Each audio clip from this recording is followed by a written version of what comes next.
Yeah, good morning. This is Atul Bal. I welcome Dr. Prabhat Kumar, who will be talking about blockchain, the technology, the methodology, and its application in industries. Prabhat ji, first of all, tell us what exactly this buzzword when we talk about blockchain.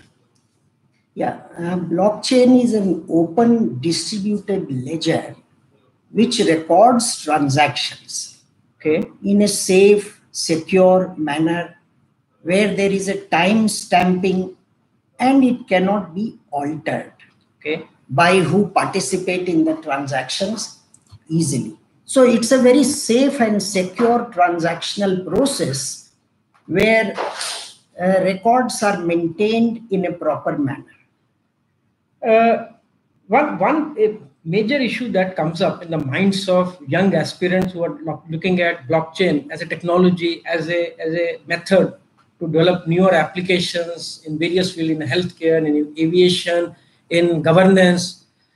The issue that pops up is how is it different in a standard database environment in which RDBMS is being used, and in a secured encrypted cloud environment in which blockchain methodology is used. How those two scenarios are different?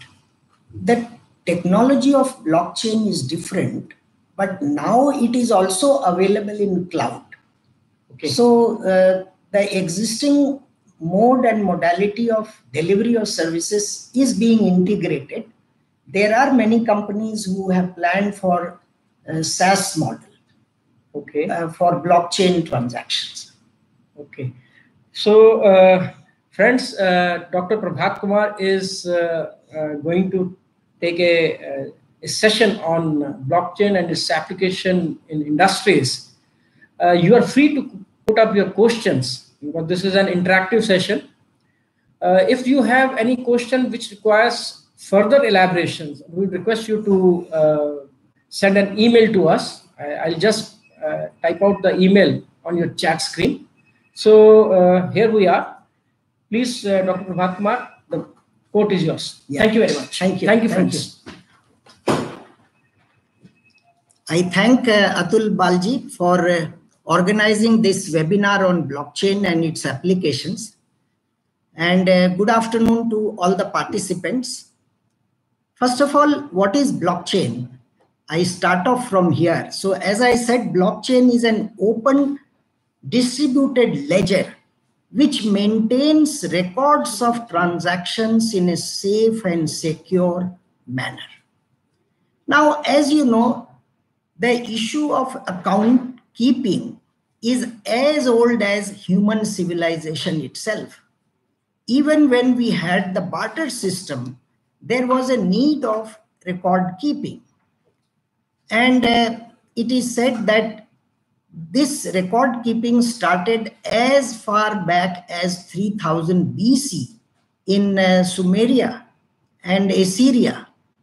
Later on in modern times, we had this double ledger system of credit and debit, which was invented by the famous personality Luca Paciolo in 1494.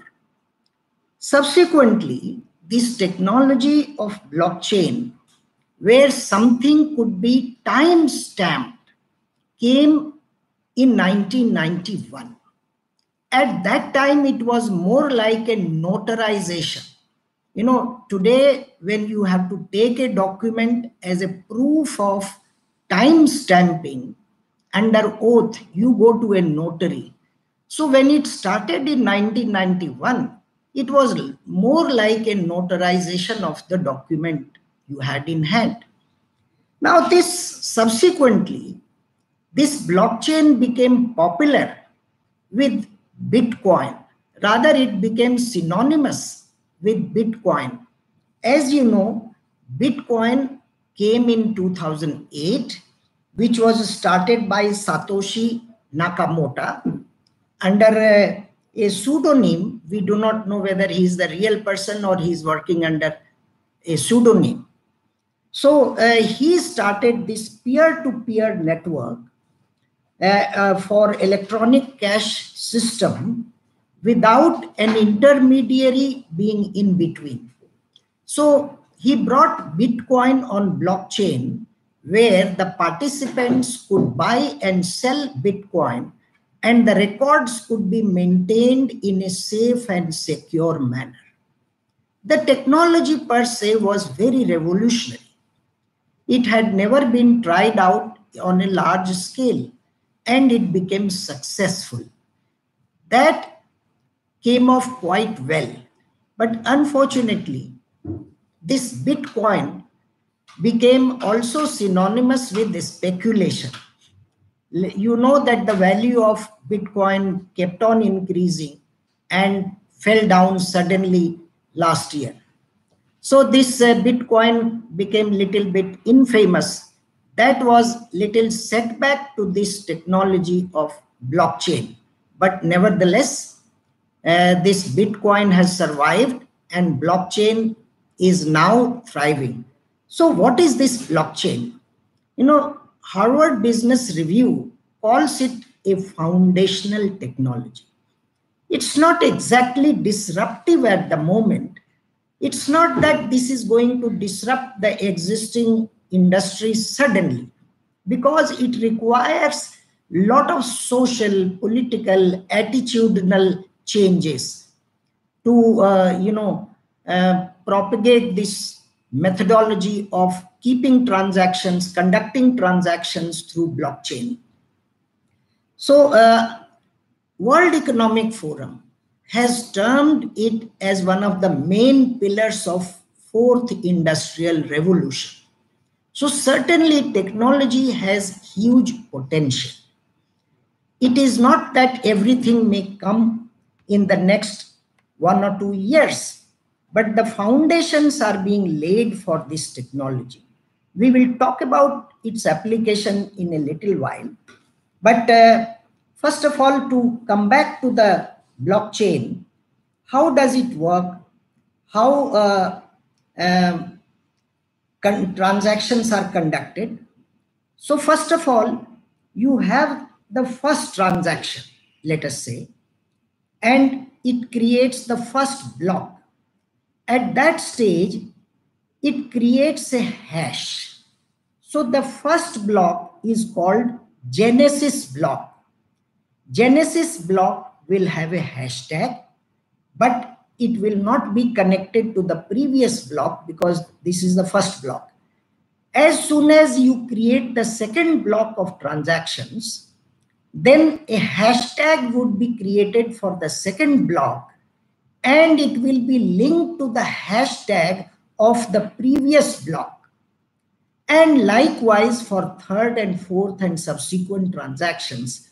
So the whole transactional processes which are conducted on blocks are joined together, and that we call as blockchain.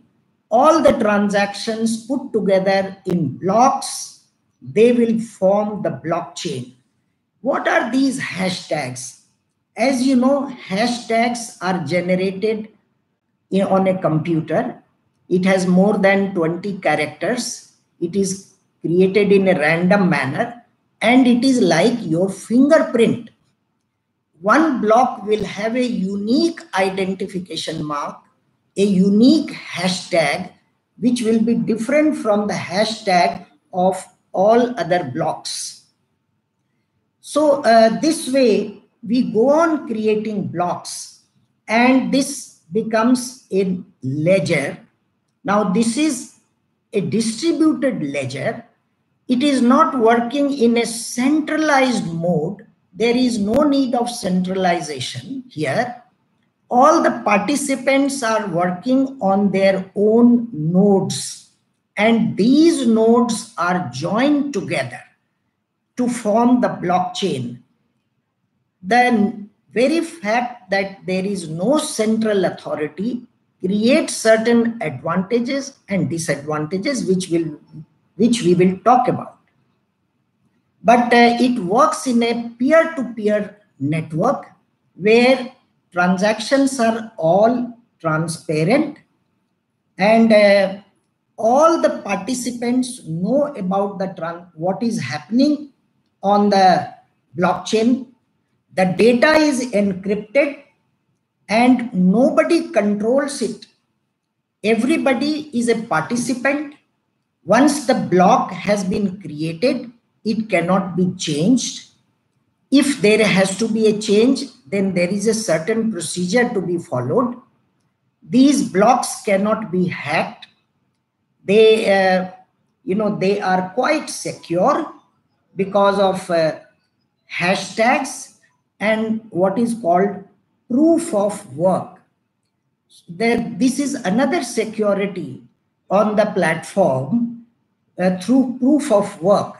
Now, proof of work is a protocol which has the main goal of deterring any cyber attack through, let us say, DDoS, distributed denial of service. And it is the biggest idea that was adopted by Nakamoto while he designed this platform for Bitcoin.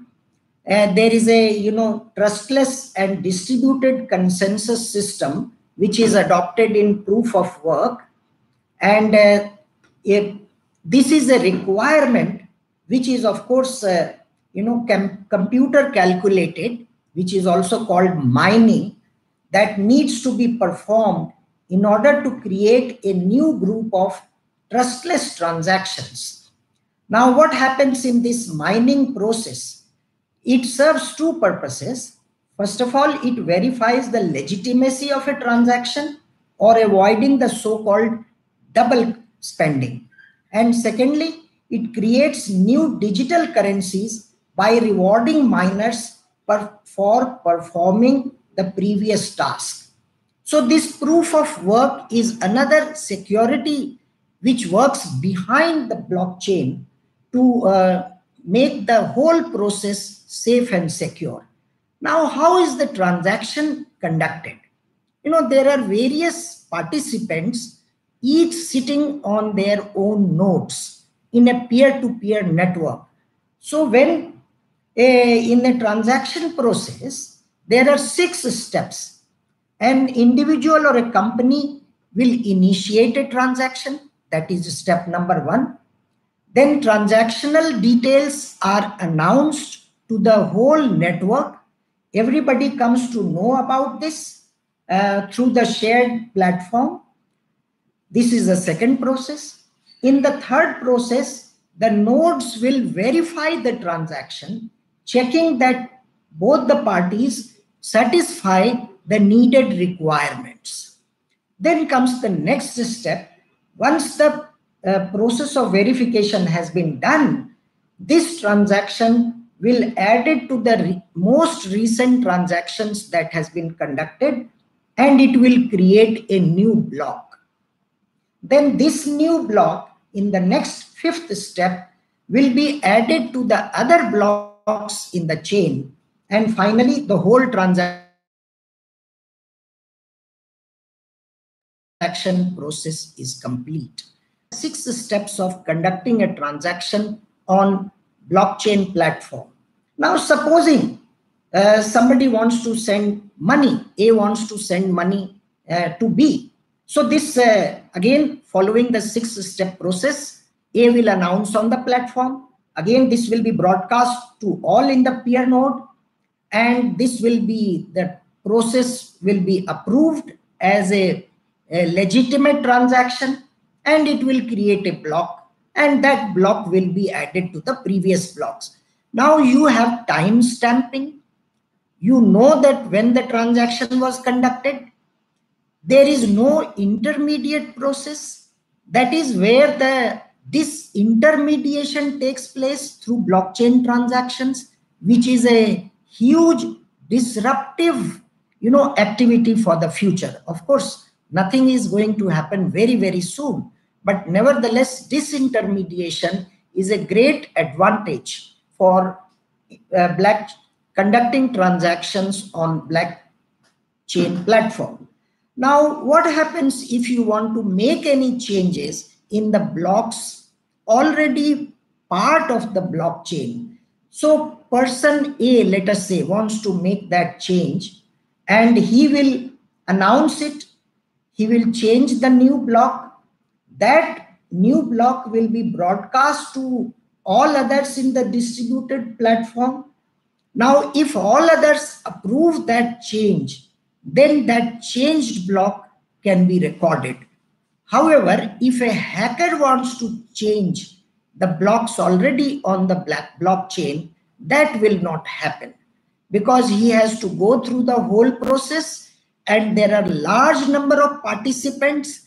Unless this computing power of the hacker can never be more than the combined computing power of all the nodes on the blockchain.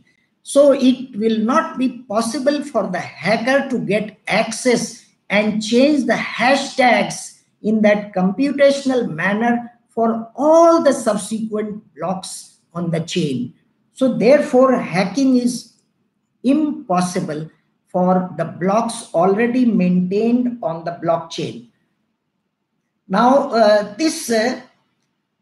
therefore, this blockchain technology, as I said, is foundational in nature.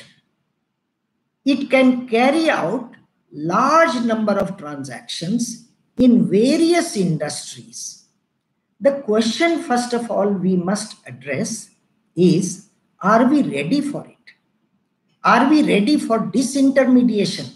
There are large number of disintermediaries working in the financial transactions, in banking, in stock trading, in insurance, in healthcare industry, in government systems. Are we ready for disruption of these intermediaries? It is a time-taking process, and it is not going to happen suddenly. Now, this disintermediation process is also a change management process. Today, when I conduct a financial transaction, I trust the bank. Today, when I conduct stock trading through some intermediary, through a specialized banking channel or special intermediaries working in stock trading, I trust them. Now, suddenly, whether the trust factor of such large number of users can be shifted suddenly, it is perhaps not possible. So this is the first change management process that has to happen. There are other things, which come in the way. So while we have certain advantages of blockchain transactions, like time stamping, we have the safe and secure manner of conducting transaction. There are no third parties, and there is a real-time tracking of those transactions. These transactions are conducted in a trusted environment. There is a full security, cost can be reduced, and there is no single point of failure. There is a transparency. So there are large number of advantages which will of course propel the industry forward in the coming years. But there are also large number of disadvantages suddenly in the whole process. For example, the speed of the transaction is very slow. Typically in Bitcoin, it took almost 10 minutes to conduct any transaction. Now, obviously, the computing power does not scale up so easily. So this is the first disadvantage. The second is the privacy part. All the transactions are on peer-to-peer network. Everybody knows what is happening. Perhaps all of us are not very comfortable if we conduct a property transaction and all the participants know about what I am doing. So there is an issue of privacy. The third disadvantage is huge power consumption. In blockchain transactions, we require huge power consumption. The system has to be on all the time. It consumes megawatts of power to maintain the system as a whole. And there could be, security flaws also. At the moment, we know that transactions are safe and secure, but there is something called 51% error. If a block is created and circulated and 51% of the participants treat that block as correct, then the whole system will become security flawed. If something which is not correct will be treated as correct on the system. And last is that, nobody owns it. So what happens if something goes wrong? Whom are we going to blame? Who is going to take the ownership? So that is also a big issue for the blockchain, being an unsafe platform, in little bit unsecure, and it doesn't provide that much of comfort to the participants. Vis-a-vis the advantages, of course, both ways the technology is being improved. Now, who is taking the movement forward? If we look at the participants, players involved, all the big technology companies are adopting it in a big way. You look at Alphabet, Amazon, Apple, Facebook, IBM, Microsoft, and all these players, most of them are intermediates. They act as a broker between the buyers and the sellers, the service providers and the service recipients. So their business model in the future could be disrupted. So therefore, these big technology companies are well aware of the new disruptive nature of the technology, and they are investing on blockchain platforms in a big way. They are also doing a lot for popularizing the whole blockchain platform for the transactional process. Sometimes it is easy to say that all the intermediaries will one day vanish, will go away. But if we go back to the history of technological disruption over the last 3 to 4 decades, we have been having this big wish for a long time that intermediates are gone away, middlemen are gone away, commission goes, and cost of transaction comes down. But our experience of last 2 to 3 decades shows that these intermediaries evolve. They themselves adopt the technology. They provide something valuable to the customer and retain those customers by providing additional services. Now, what these big technology companies are doing is providing those benefits to the customer. For example, setting up a blockchain platform is very, very costly. Can we take the whole process to the cloud platform? Can we provide services on SaaS model? Now, Apple is trying to do that. Google is investing hugely. There is a lot of patent activity. All these big technology companies have patented large number of their inventions. They are also buying out startups who are doing well in blockchain and integrating those services invented by the startups on their own platform. So as I said, the process of disintermediation is not so simple. If you look at the literature, everybody talks about it. But my own impression is that this disintermediation will not happen because the players involved invent themselves. They adopt the new technology. They provide new benefits. Now, do you feel that all these banks will go away one day? That is not possible. Now, the other, participants are the startups. Startups have their own advantage. They can work in a niche area, create something new, make something happen. So all these applications of blockchain are being put to practice by the big technology companies and the startups. Now let us look at how these, what are these applications? As I said, the industries which are high on the digital value ladder, there this process is easier. So first is the financial transactions.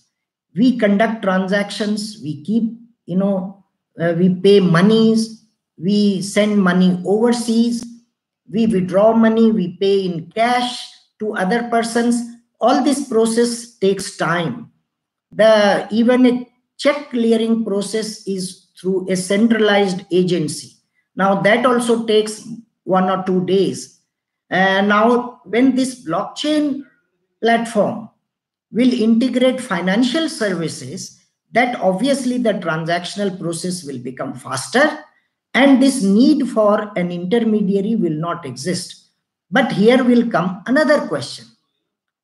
Financial transactions are conducted in a highly regulated environment.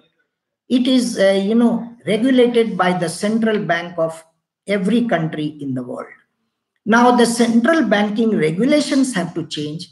Governments have to decide what to allow, in what manner to allow, because these transactions, after all, involve money and they involve the whole economic process for the government. The government will not allow private currencies, cryptocurrencies to take effect where the government gets out of business and they do not know what is happening in the economy at all. That is why bitcoins were banned by many countries, including by India. The policymakers did not consider it as the appropriate platform for conducting transactions.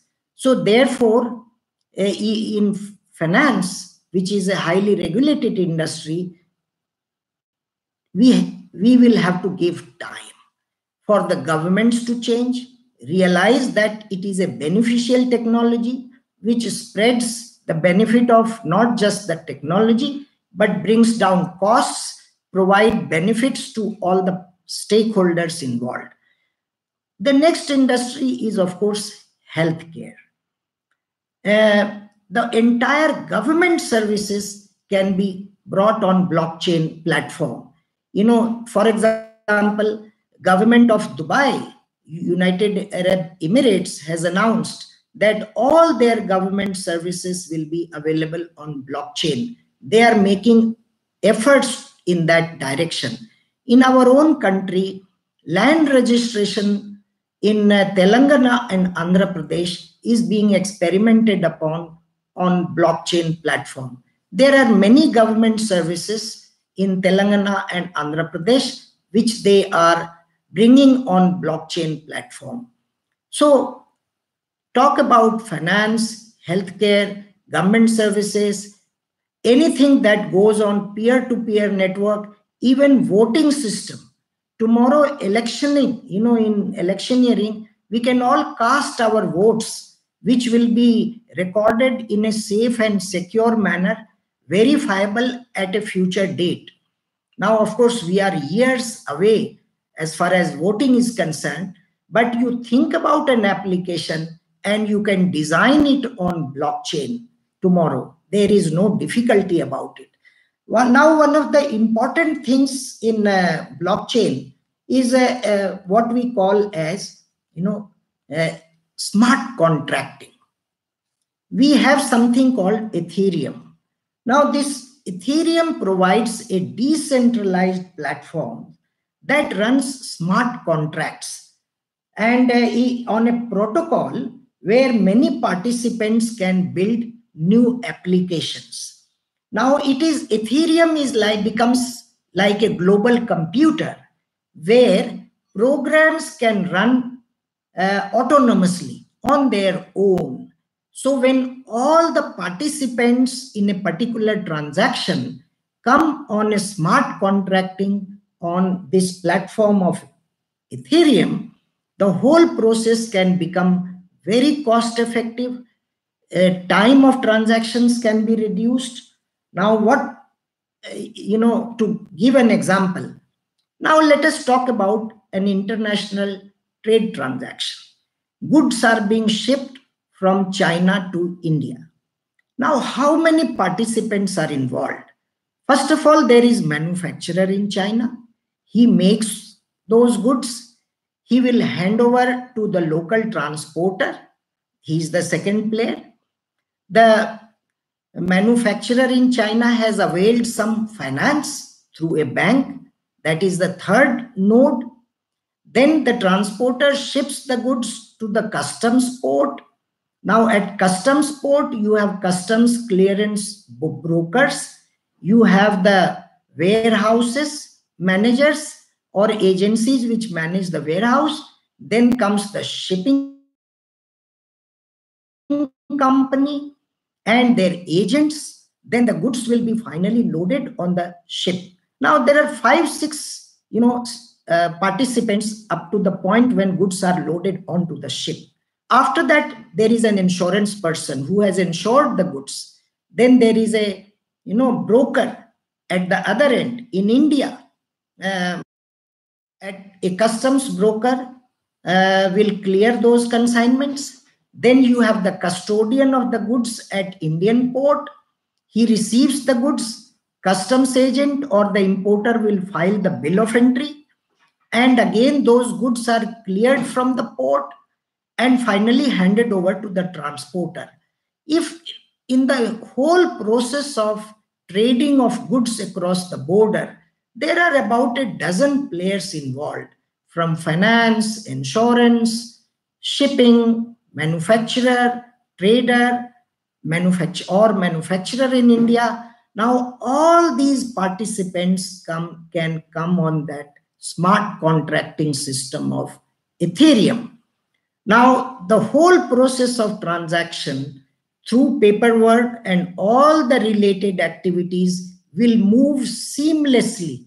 Everybody can see how and what is happening over the network. They will prepare for their own work in advance. This trade finance experiment shows that this trade whole activity, where the time involved was something like 7 days, has been reduced to just 1 hour. You can see the benefit of Ethereum platform.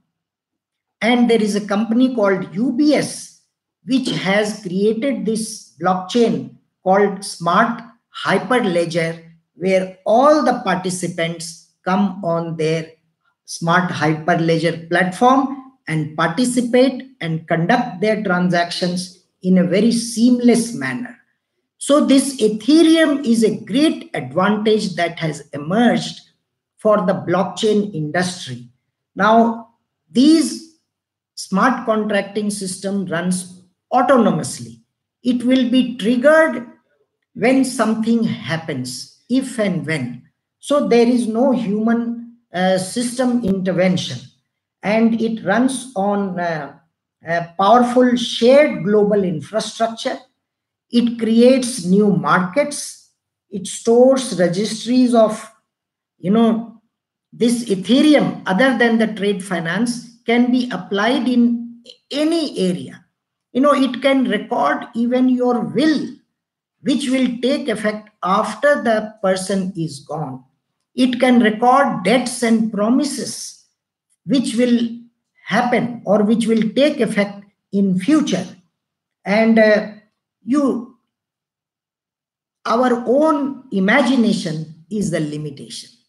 Whatever you can imagine can be brought on the Ethereum platform. Now, this is one of the greatest advantages that has emerged out of this blockchain platform. Now, next, let us talk about another application for property registration. It is a highly cumbersome process. The buyer which wants to sell the property and the sellers who, the buyer who wants to sell and the buyer who wants to buy, there may be many looking for a 2-bedroom or a 3-bedroom flat, and there are sellers of those kinds of flats. Now, all of them can be brought on this platform. On the peer-to-peer network, the buyers and sellers will decide when the transaction is completed. Now, when you go for registration of a property in India is quite a cumbersome process. Now, if they are also brought on the blockchain platform, as the government of Telangana and Andhra Pradesh is doing, now the record keeping of any transaction of property will be conducted in a safe and secure manner. There will be no intermediary, no brokers.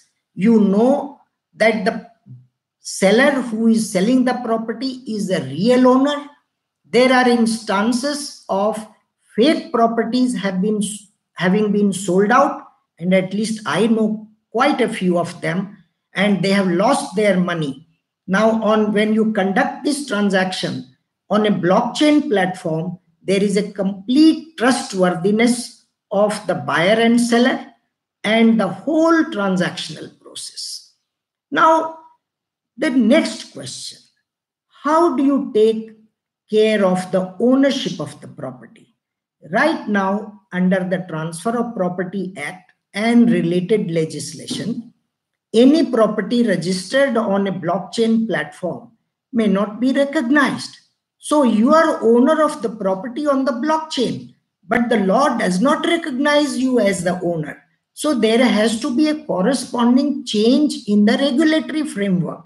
In India, for example, Rajasthan government, through Rajasthan Urban Land Certification of Titles Act 2016, has initiated a pilot blockchain project. Now, here the ownership of property on blockchain is recognized under the law. So you become the lawful owner of a property when you have bought a property on this blockchain platform. Similarly, in the US, large number of US states are bringing in this legislation. 17 to 20 states in the US have already introduced this legislation for recognizing the ownership of property registered on a blockchain platform. So, if you want blockchain to be successful, there has to be a change in the whole ecosystem. All the existing stakeholders and the future stakeholders have to adopt this technology. They have to see the benefit. The government has to initiate the necessary changes in the regulatory regime, legal regime, to recognize all the transactions, and then only blockchain will move ahead. Now, next question, application I will talk about is in health. Now, blockchain alone is one kind of application. But if we combine blockchain with, let us say, artificial intelligence or IoT, it can deliver much more. Now, you go to a hospital. Typically, in a hospital, you will have many stakeholders, many participants. So, you have the patient, of course, coming to the hospital. Patient's data is registered. Over a period of time, you create electronic health records. Now the patient consults the doctor. For example, he may go to radiologist. He may go to the physician. He may get a blood test, MRI or X-ray done. And he will, of course, finally go to the drugstore. Now, all these participants, the moment patient comes to the hospital, the patient and the participants that in the hospital, that is the radiologist, physician, the drugstore, the biospecialist, the researchers who is conducting research on, let us say, cancer or many kinds of diseases, they can all come on the platform of blockchain. Now, if you apply artificial intelligence on this platform, now what happens? We can get much more benefit out of the data created in the hospital chain. We know what kind of patients are coming, what are their symptoms, which symptoms will trigger, some serious disease in the future. So if you are running an AI application in the healthcare system, patients can be diagnosed much better. If their X-ray scans or MRIs throw up some symptoms which is related to, let us say, tuberculosis or cancer, these can be detected early and patients will get better benefit out of the whole blockchain platform running with AI system. So AI, what it does, we all know that there is a pattern recognition.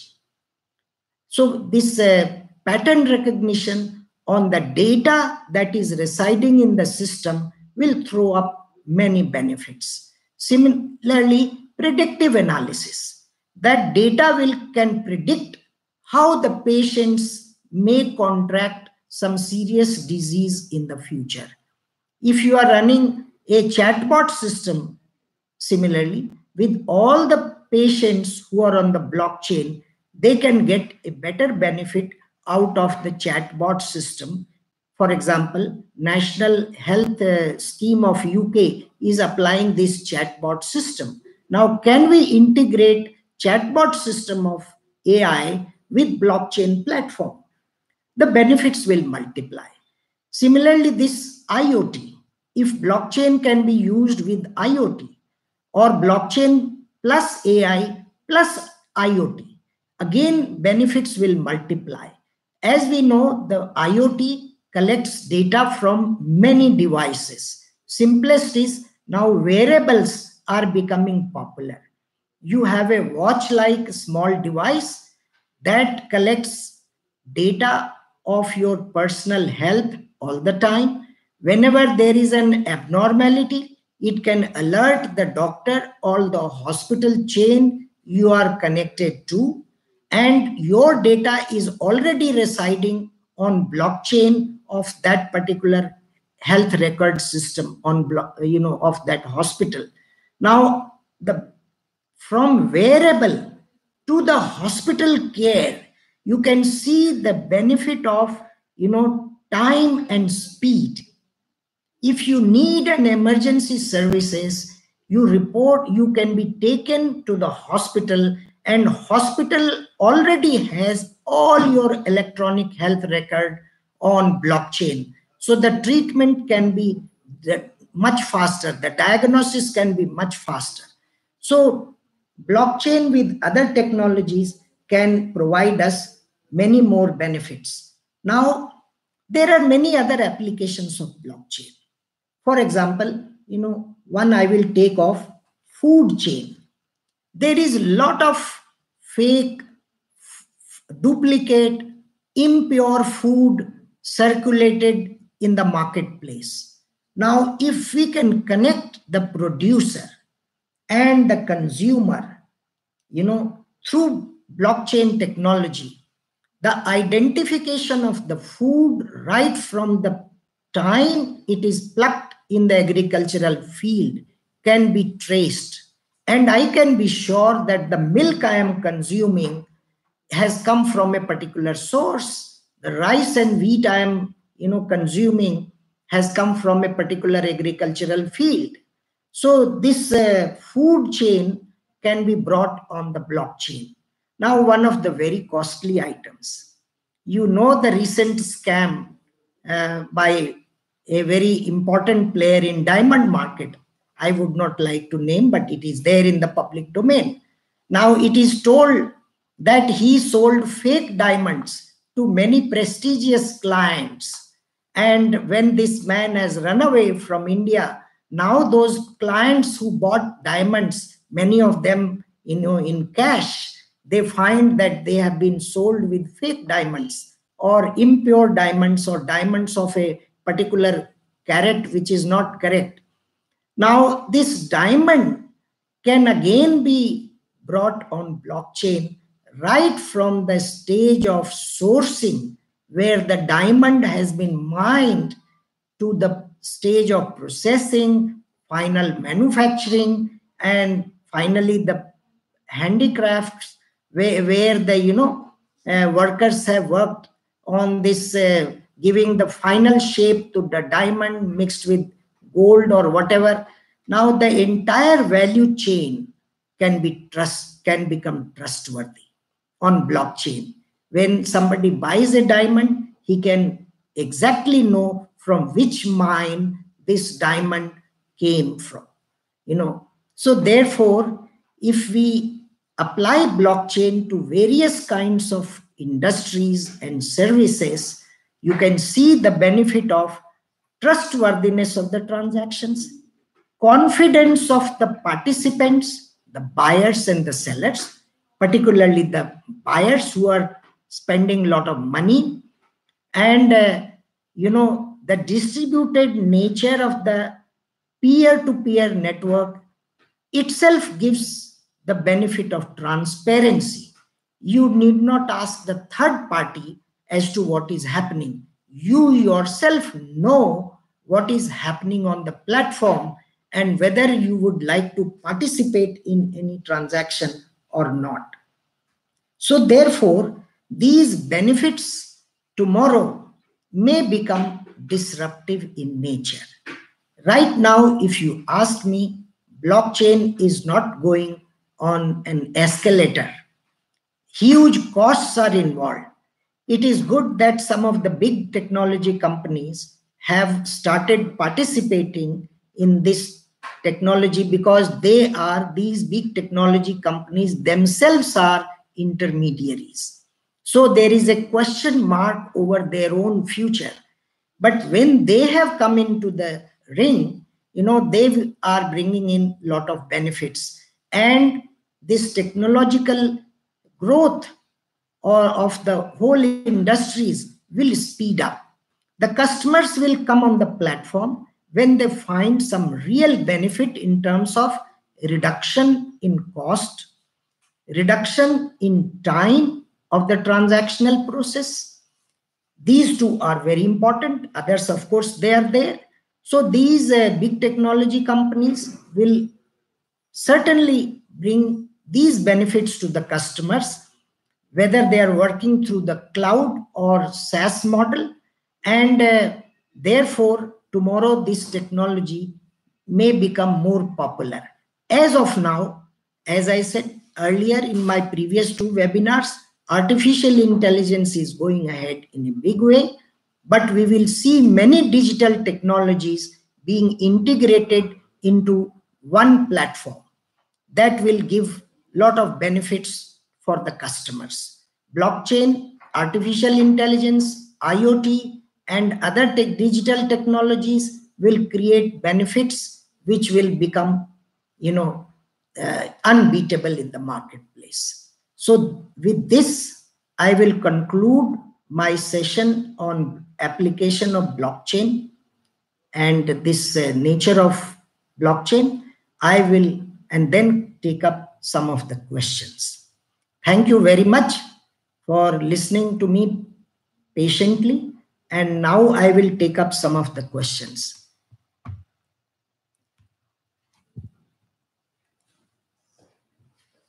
Yeah. So,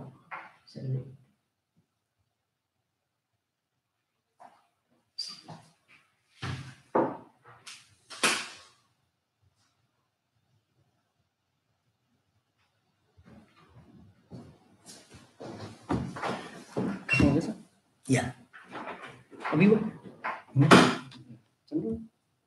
Okay. So, thank you very much, friends, and thank you, Dr. Prabhat.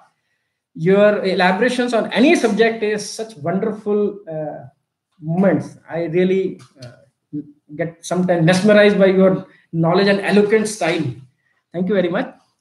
There are a couple of questions which have come up by some of our viewers. One of the question is that what is the relation between blockchain and digital object architecture? Yeah, digital object architecture is different. This question relates to the food chain. If you see in the food chain, what happens? The farmer, the producer, the distributor, and retailer, they are all on the same network. In this digital object architecture, you will not have all the benefits that blockchain provides currently. This seamless, transparent, bringing in all the stakeholders on one single platform where each one sees the benefit of the transactional process is not there available on that digital object architecture.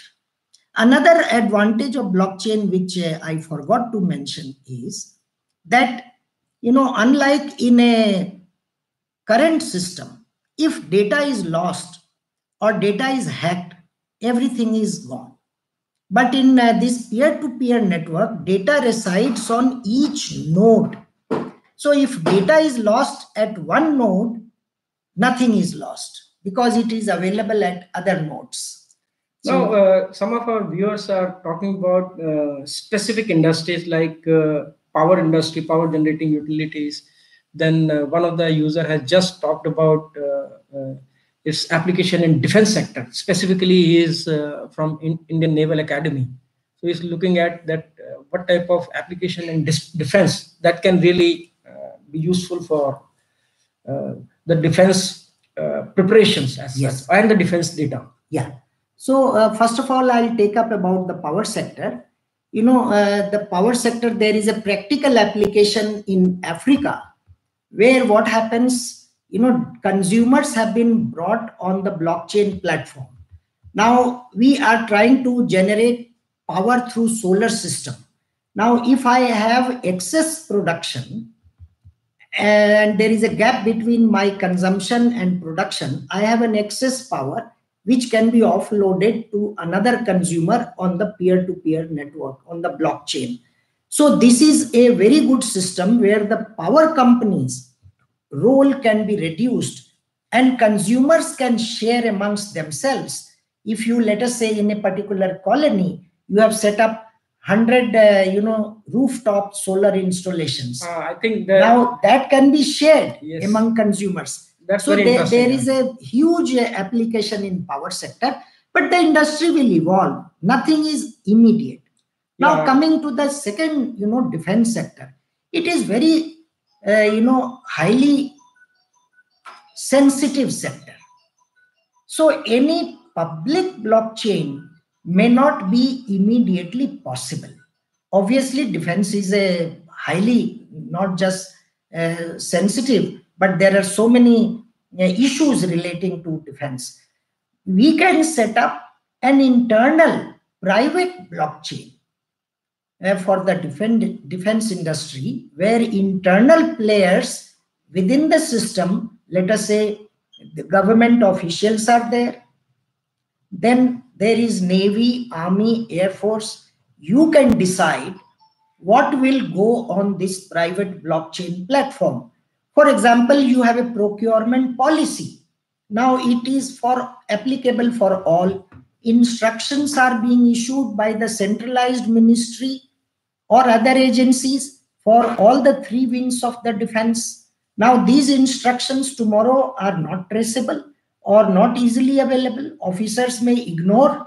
Now all these, internal processes can be organized on a blockchain, which will have a time stamping. You know exactly when the decision was taken, by whom it was taken, and each node, each participant will exactly know what all instructions and mechanisms, policies have been drafted, which they are required to follow. They can share their opinion also on the network. One of the viewer has asked a question on how it can be useful in case of disaster management, collecting data and then using that data for earthquake, for something like fire, for fire safety, because you have tenders, you have to have various spots from where the fire tenders are coming. Then you have earthquake coming out of that disaster itself is we do have that disaster management teams all over the country, and then how to share that data with each of them. Probably if you can just throw a little bit of light on that. Yes, I think in this case, blockchain and artificial intelligence both will help. Google, for example, is working with Government of India on disaster management. So we have past data for hundreds of years, about disasters, earthquakes, floods, your famines taking place in different parts of the country. So all types of disasters about which we have data can be collated, and artificial intelligence tools can be utilized for disaster management. Now, if all that data goes on blockchain and different authorities within and outside the government can participate on the blockchain, then the whole basis of conducting transactions will become more safe and secure. Since this data can reside, you have a distributed kind of ledger which each participant can see in a transparent manner. He also knows that, okay, in Uttarakhand, for example, this is the last 100-year history of earthquakes. How many times, what richer scale, how many earthquakes have come, and what is the simulation? You're talking about some type of simulation techniques. So that AI and blockchain can be used fruitfully in disaster management. One of our viewer, his name is Navneet Yadav. He has asked, is there any scope to apply game theoretic techniques and network security cryptograms so that blockchain would be more efficient and secure? So that's in the gaming scenario. Navneet has asked, game theoretic techniques and network security cryptograms. Yes, we are already using this cryptography algorithms for security of blockchain. And gaming is a very good example. I would say, thousands of gamers can come on blockchain and transact easily. The easiest example given somewhere I read about the kitty party. Where so kitty party can be organized on a blockchain. So the gaming is a much better option than kitty party for organizing on blockchain. It will be a very good use case. Okay. And one of the issues that was coming while you were taking this session was coming in our mind was that, is blockchain really the final secure environment we are aiming at? Or is there any new technology which will be following blockchain? First of all, I wish that there will be an inventor. Human mind is limitless. We inventors invent on the existing. So today blockchain is the existing. I'm sure the technology will improve, no doubt. Now, as far as security is concerned, we consider it quite secure, but there are two challenges.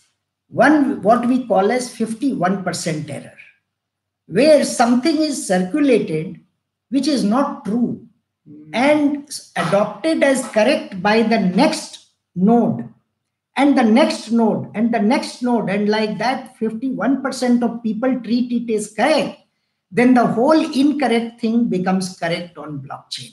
This something is called fake news. This is called 51%.